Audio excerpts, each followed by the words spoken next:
now let's look at another simple option again. This is fairly common. Some schools are teaching it, some schools aren't. It's the real simple, very street-oriented scissor choke with your leg, what some people call a nutcracker. We showed this on Fight Finishers because it's really, really simple, and it's really, really street-oriented because it's so simple. You don't have to do thousands and thousands of reps. Let's take it from the top. I put him down with a wrist lock or a throw or one of the self-defense techniques we covered in the first series. He pushes on my knee, which is very common.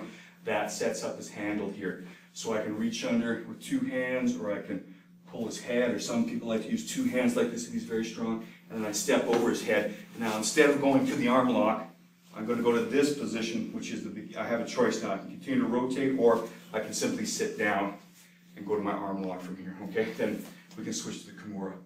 Okay, we've already covered that. But a simple option is simply to push my weight forward a little bit so his head comes up, make sure my bottom leg gets under him, and I have the same old school choke here. This is really, really simple. You wouldn't want to do this with a trained guy. They're going to know how to twist their head and how to use their free hand. But on the street, this kind of very simple, direct stuff is just that. Very simple, very direct, and sometimes it's neglected for more fancy and sophisticated techniques that aren't necessary under those fast and furious street conditions. So all I've done is caught his chin here and start to choke. Under his chin, I should say. Remember, if you're on his chin, you're just going to cause him pain and discomfort.